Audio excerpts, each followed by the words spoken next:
Welcome to the Art of Medicine, the program that explores the arts, business, and clinical aspects of the practice of medicine.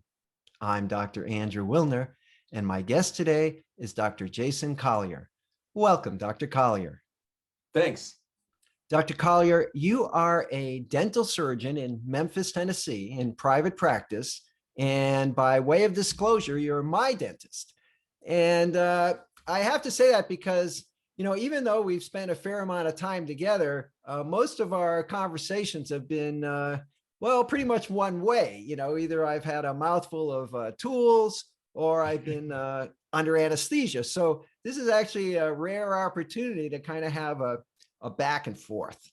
So right. I understand that you have an interesting story to tell about what it means to be Jason Collier. You want to tell me about that? Well, it depends on which Jason Collier you're talking about. So for me, so my name is Dr. Jason Collier.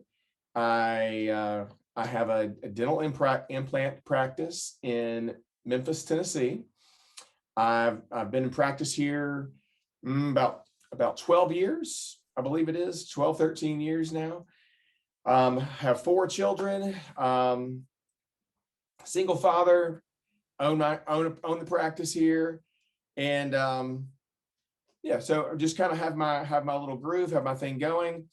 I've kind of been working on a little entertainment or TV show project over the past couple of years that is still under wraps, and that may come to light hopefully soon. But yeah, so that's me, Jason Collier, this Jason Collier. But actually just a few months ago, I got confused with another Jason Collier. So this guy was a policeman in Texas, and he was married, and he had children. But also while he was married, at the same time, he had 2 fiancées while he was married. So he has 2 fiancées, he's married, and he has several other girlfriends at the same time.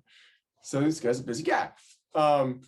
And so one of the girlfriends, or one of the fiancées, finds out about this this whole scenario, finds out about all the people that are involved with this other guy, and decides to post it on social media.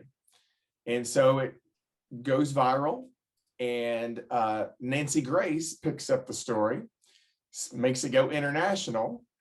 And then that's when I come in the picture. I have a lot of people who are sending me messages or tagging me. Now, he's not a relative. You've never heard of this guy. It's just no, never heard of this guy. I don't know who he is. No, I have no idea who this guy is. So I started getting tagged in things, and at first I said, the first one was an employee of mine. And I said, hey, listen, can you please just untag me from that? I really don't want to be associated with what's going on there. I don't want that drama in my life. And so, but over the next few hours, and so that was in the evening, and over the next few hours and into the next morning, I started getting more and more comments and texts and messages. And so I thought, I need to go ahead and make a post or something, put it out there on social media, just say, hey, look, guys, I know there's this going on, but that's not me. And so I made a post, and then that went viral. And I started noticing, over the next few hours, I saw, there was a share, and then another share, and then look back and there's 12 shares, and then there's a couple hundred shares, and it turns into a few thousand, and there's a bunch of comments. So one of the little key elements that I left out of this story was that this other guy, it was kind of like a funny little, I guess if you want to call it a quirky little part of the story. This other Jason Collier was buying coffee makers for these girls in his life.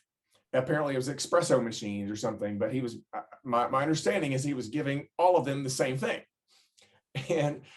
And so when my little post went viral, I started getting all of these comments about coffee machines, asking me what I think about coffee machines, what I think about coffee. Can I send them a coffee machine? So I kind of got pulled into this story with this other guy. So a couple days later, after this was just kind of kept going, I thought, I thought, might as well make the best of it and just have fun. So I made a short video a couple of days later and just responded to some of the comments from my original post, and was talking some about coffee and coffee makers. And one of the things I said was, so I'm kind of thinking about coming out with my own line of coffee maker. Let me know what you think. Send me some messages. And again, that went viral pretty quickly within a few hours. And I think now it's up over a few 100,000 views on that. But out of that, a couple people, weirdly enough, set up, and I've become friends with these people now, but they ended up setting up a fan page for me on Facebook. So I'm like, who has a fan page? But I have one of those now. And so in this fan page, some people were saying, you really should start a coffee company or something, do something with, do something good out of this. And so, I talked to some people and I said, you know what, let's do it. So we started a coffee company, and I was talking with a buddy of mine. He said, yeah, you should just call it something like GoodGuy Coffee. I said, well, sounds good to me. And I mentioned it to a few other people, and they said, that sounds perfect.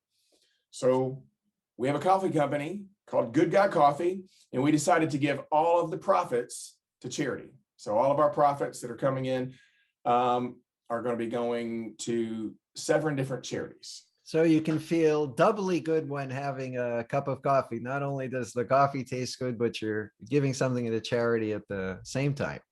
That's right. You're right. And so this kind of thing, this thing just kind of took a life of its own, really. I still sit back and kind of laugh about it whenever I really sit and think about it, or I tell the story to people. How within a few days, I went from just kind of doing my normal little thing to somehow having this weird viral thing going on, and then within 3 weeks after that, we had a coffee company, fully functional coffee company, everything in place, e-commerce website. People were buying stuff. We had T-shirts for sale. Wow! And so we had it all set up with some help of a lot of great people. I worked with a couple business consultants. Some of the people in the Facebook group, everybody was kind of coming behind me and offering help on this and help on this. We worked on logo designs and mission statements, and we talked about the charities that we would like to be involved with. And so everybody just really kind of came behind this. This is kind of a community effort, in my opinion. It was just kind of an outward expression of a lot of things to do something greater than me, really. Well, it's kind of, the power of the internet. I hadn't thought of this, but when I was an intern back in 1981, I rotated at Long Beach Memorial Hospital. And I was pretty new to this game, and I would call for lab results or something. I'd say, well, this is Dr. Wilner. They go, oh, Dr. Wilner, what can I do for you? And everybody was so nice and extended themselves to me. Finally, I found out that there was a obstetrician who worked at that hospital, whose name was Dr. Wilner, which is a very unusual. There aren't too many Dr. Wilners around. Right. And I guess he was about my age now, and he was well loved. He'd been there for decades. And so people thought it was him on the phone when it was me. So I kind of had the opposite experience of at least benefiting, from a mistaken identity, because he was the good guy. I was a nobody. Yeah.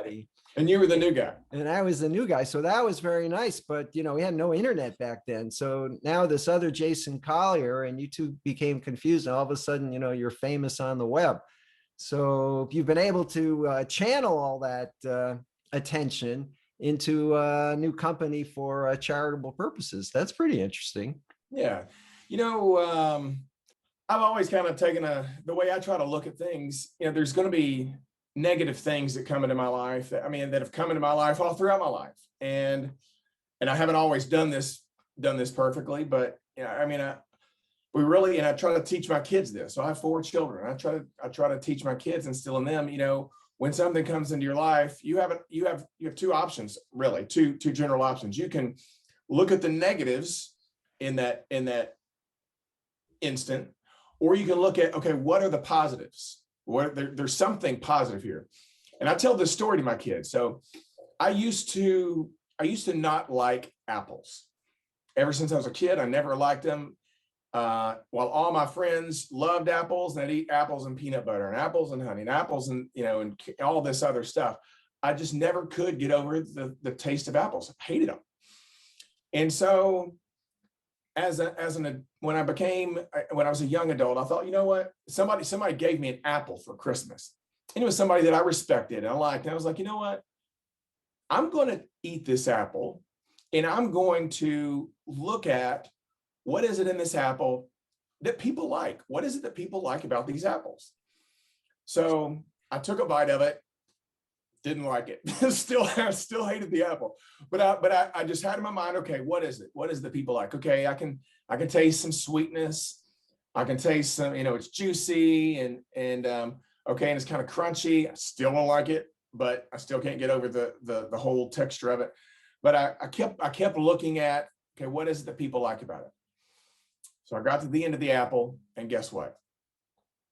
I still didn't like the apple, but I tried it a few more times. I tried another apple, and I tasted it, and I kind of didn't like it, but I tasted something a little bit different. It's a little bit tart, sweet, juicy, and I was like, okay, I can appreciate this a little bit.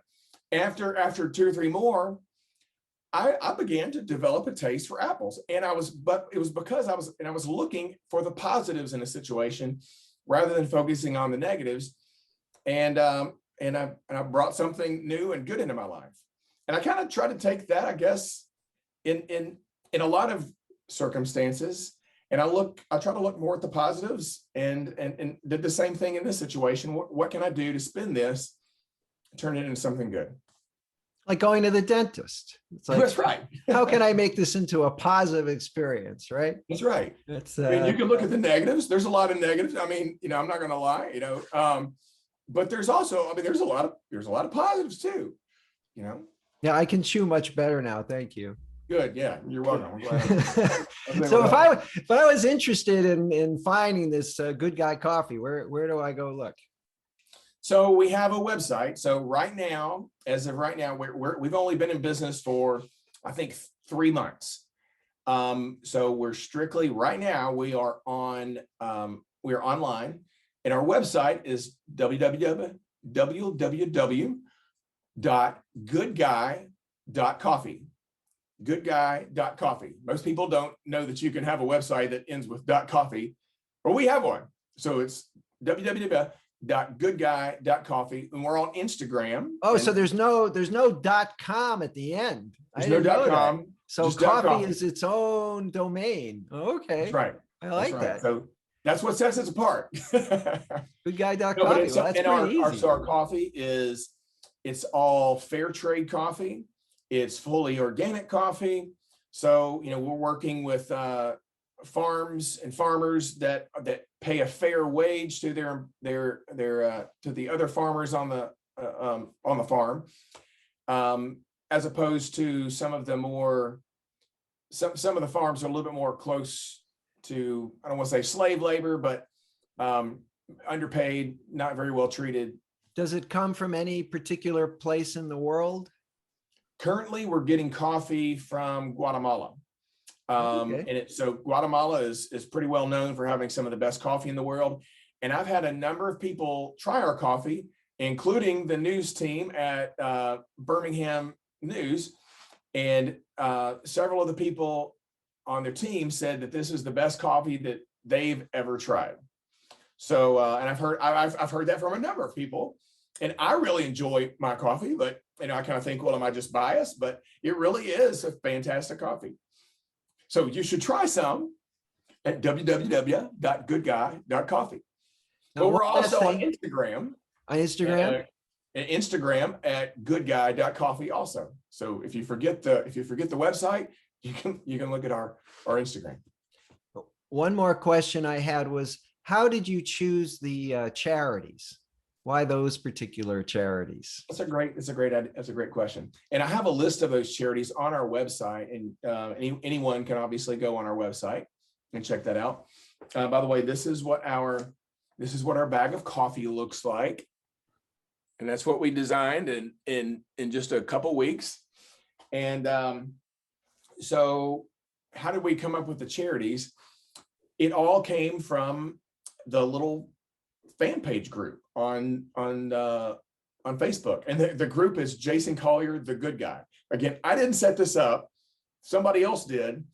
And then some other people joined that group and said, hey, and they reached out to me and said, hey, you really should to join this group. They want to do some things to help you.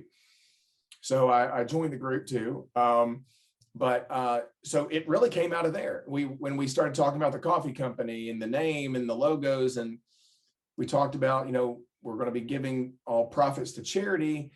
And then we decided, you know what, we need to come up with some charities. What are some good, meaningful charities that we're deeply attached to? And I wanted it to be not just about me. I wanted it to be something that was about that community that was getting this started. So I just kind of reached out, and everybody was fun. Everybody pitched in. I mean, we had some people who threw out a dozen charities, and then some people who threw out one or two. And so I really just kind of took, we just kind of took some of the top ones that came out of those recommendations. And that's where we chose our 7. So one last question, I have some reservations about your newfound fame. Is this going to make it more difficult to get an appointment? It may be more difficult to meet me for a cup of coffee after an appointment, but not for an appointment itself. Okay, so you're still the private practice of dentistry is still continuing 100% as before. We're still rolling. Yeah, we're still going full steam ahead, and so not slowing down at all. All right, it's reassuring. If this, well, I can't talk much about the TV show, but that'll come later. Yeah, and that'll be fascinating because entertainment and dentistry, those two words aren't often in the same sentence. So I'm really looking forward to hearing more about that. Well, Dr. Jason Collier, thank you very much for joining me today on The Art of Thank you, Dr. Wilner. Thank you so much. It was fun.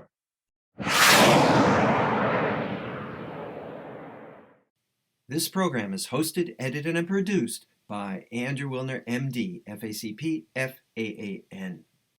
Guests receive no financial compensation for their appearance on The Art of Medicine. Andrew Wilner, MD, is Associate Professor of Neurology at the University of Tennessee Health Science Center, Memphis, Tennessee. Views, thoughts, and opinions expressed on this program belong solely to Dr. Wilner and his guests, and not necessarily to their employers, organizations, or other group or individual.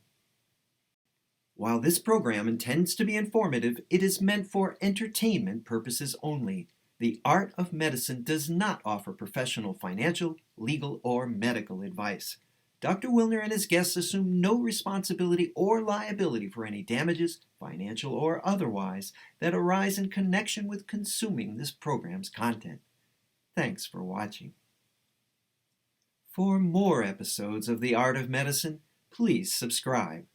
www.andrewwilner.com